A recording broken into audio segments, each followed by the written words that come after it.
فكلي واشربي وقري عينا فإما ترين من البشر أحدا فقولي إني نذرت للرحمن صوما. Hi everyone, Assalamu alaikum. Welcome to the Islamic Mary podcast. I want to thank you for joining once again. And one of the things I want to do in this podcast is talk about Maryam, but talk about her, how she is important in the Quran, the Islamic tradition, how we can understand Islam better through her lens, but also speak about Christian-Muslim relations, since Christians and Muslims make up half of the world's population and will be roughly the same number by the year 2050. And there are many different initiatives that are working towards Christian Muslim relations, many of them drawing on Mary, using her as a bridge, but also others that speak about scripture and how scripture could be a means to build bridges between the two great religions. So one of them is called the Building Bridges Seminar. And I had the opportunity this summer to attend one of their programs. And this is a program that started after 9/11. And as we discussed in the first episode, I was a student during 9/11, a sophomore taking Arabic, and arguably 9/11 changed my life. It put me on a career for mutual understanding of education. And this is one of the reasons why I tell my students always think about the national and global events that are going on during your college career, whether that's COVID, whether that's the war in Gaza. All these events will affect you and your career for your lifespan. And it's important to reflect on how these different events shape you and make you the person who you are today.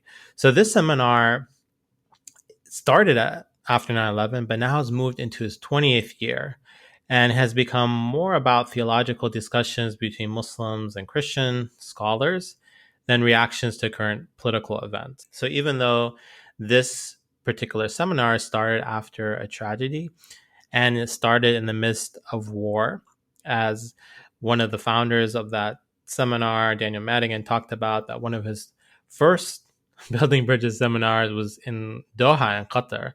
And as they were doing the seminar, there were planes overhead going to fight in the Iraq war. So now, thankfully, we've moved beyond 9/11, but we still live in a world of war, whether that's in Ukraine or whether that be in Israel and Palestine. It's important, though, that when Christians and Muslims sit down, we don't only speak about politics, that we are also discussing matters of faith, theology, and scripture.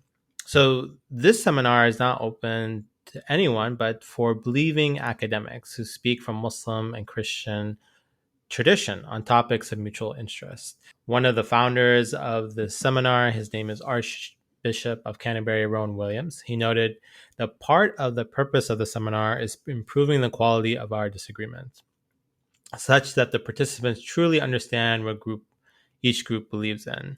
And this is important because a lot of times we have a notion or a stereotypical understanding of the other, but we really don't understand what the other person believes. And this could actually lead to misunderstanding and even violence and war. As Daniel Madigan, one of the conveners of this conference, and also one of my professors from Georgetown University, he explains the task before us then is to make the contention fruitful rather than destructive. So Christians, Muslims, they come to the table with the understanding that they have differences, but there is a necessity to explain those differences and explain how we are different, but also how are we similar.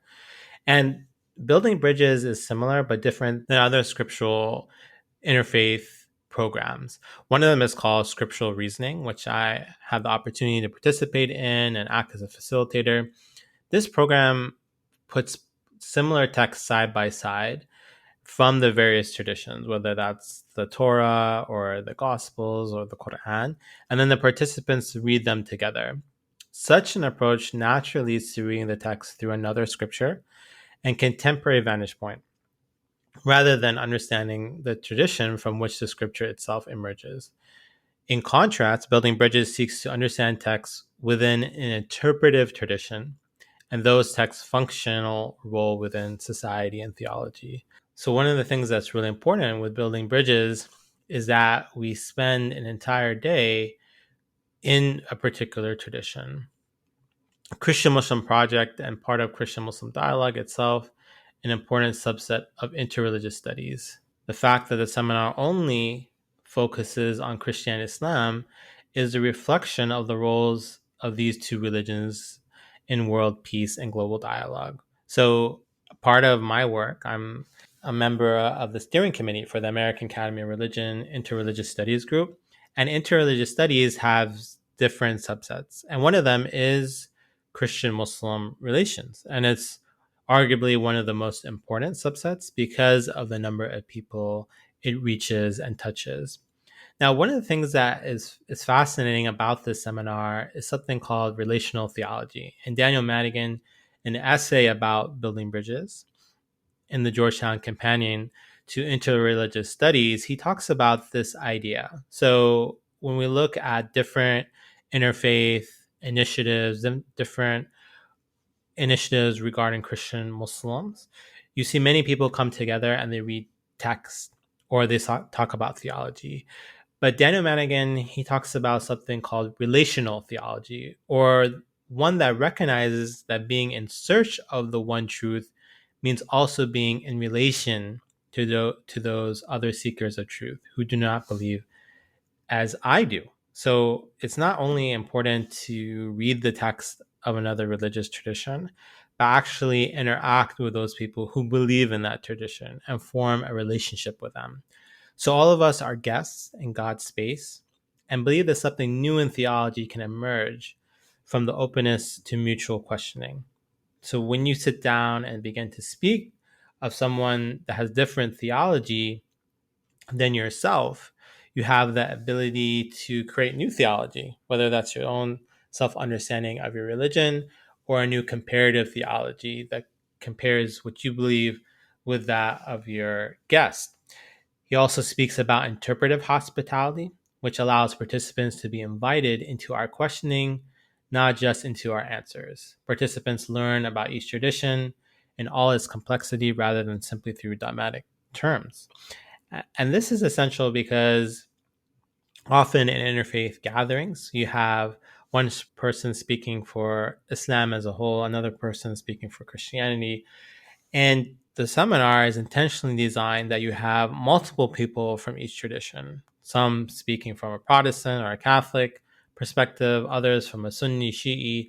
So you hear a range of answers to the same question. And people are going back and forth and they're debating. And sometimes the intra faith discussions or those between Christians or those between Muslims are more intense than the interfaith ones or those between Muslims and Christians.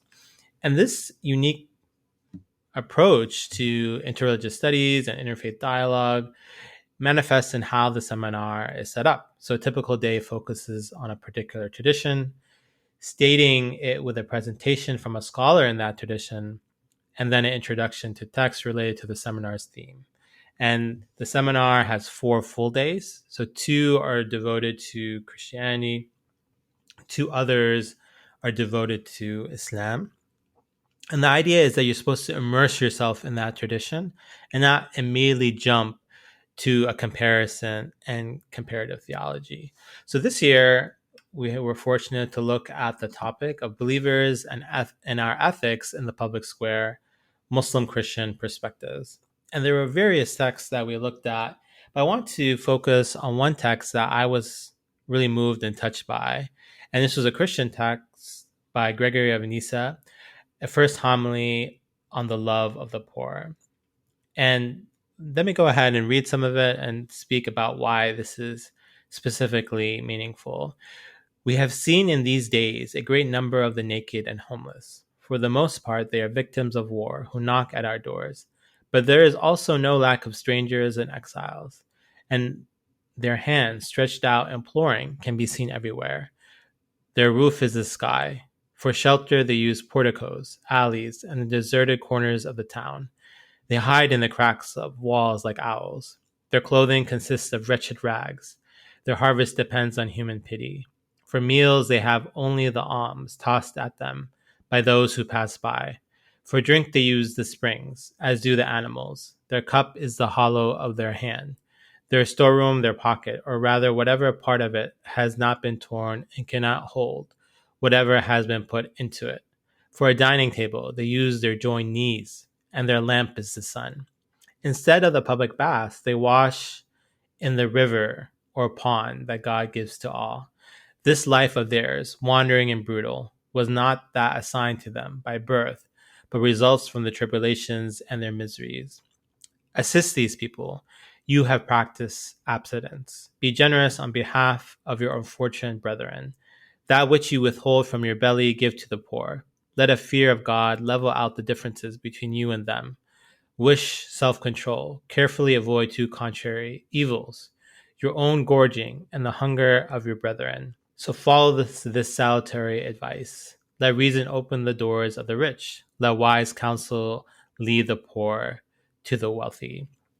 So one of the reasons I love this passage is how Gregory of Nyssa speaks about the poor. And the majority of this homily or this section is actually speaking and describing how they are. So some of the very powerful scenery he talks about is that for a dining table, they use their joined knees and their lamp is the sun. So they don't have any shelter, they don't have any ceilings or roofing. Rather, they are left to nature and they find their way in this particular space. After going through and talking about the poor and their plight, he ends the first part by saying that this plot, this life of theirs was not that assigned to them. So this is not something that they deserve. So often we look at the poor and say, oh, they're lazy, they're not working hard enough. But he explains that this is a result from their tribulations and their miseries. Because of the violence of war, they become refugees. So in many ways, any one of us could become part of the poor if that was what God willed.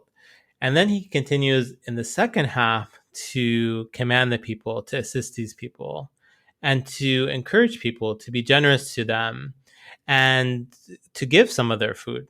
That there are people in this community that are rich, that have enough to sustain themselves. And it would be important for this community to exhibit self-control, avoid evils, and avoid gorging and being slothful and eating too much.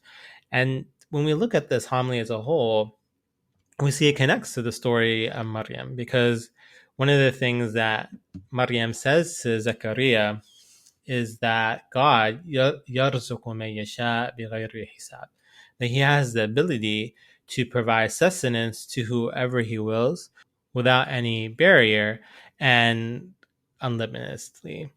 So one of the reasons why this homily had such a profound impact on me is that often we, in Christian Muslim dialogue and dialogue in general, we come and speak about difference and we speak about our different theologies. And we identify ourselves and say, I'm Muslim, or I'm Christian, or I'm this type of Christian, or I'm this type of Muslim. So often becomes about identity, or in the Islamic tradition called kalam, of the speaking and theologizing. But what this homily reminds us of is that many of the ethics and the values between different religious traditions overlap, or could even sometimes be the same. And one of them is being good to the poor.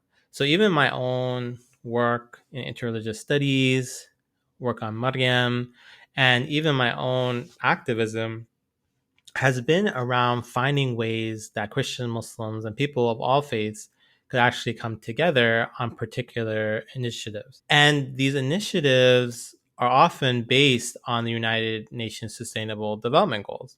And I'm the director of the Brzezinski Institute for Global Virtual Learning at Shenandoah University. And one of the things we've tried to focus on is these similar goals and projects. That if we focus too much on the differences, people get lost and it becomes all about identity and how I'm unique or different than the other person. But if we focus on shared projects and values, then people can come together and work for the global good. And one of the initiatives we've been really interested in is zero hunger. So, hunger is a global problem. You find it throughout the world. And here in the United States, we actually started a zero hunger project at Shenandoah University where we surveyed local food banks and to discover how and what the clients of these food banks need. And we shared those results with those food banks, and we discovered that they need more fruits and vegetables. This initiative actually led to a creation of a food bank for our students at Shenandoah. And at the same time, this was a global effort. So we actually partnered with a university in Jordan, Yarmouk University, and they also conducted surveys and they learned that people in Jordan and the local food banks and the different mosques, they need more protein and meat to help the different members of their community. So through this project, we are able to see how different communities around the world, whether they be majority Christian or majority Muslim societies, are tackling hunger and making sure that one day hunger could actually not be a problem. And just like whether it be climate change or questions of gender equity, that people are working together on these common issues and realizing that to solve them, we have to move beyond our differences and different theologies and work towards the common good, which is emphasized and stressed within our various scriptures. So, thanks so much once again for listening to the Islamic Mary podcast. I would invite you once again to visit my website and read some of the articles and the blogs there. This particular podcast built upon one of my blogs on my experience at the Building Bridges seminar. And I would invite you to join my listserv, where you can be updated on my forthcoming book on the Islamic Mary, as well as more information on this podcast. Thanks so much for listening and take care.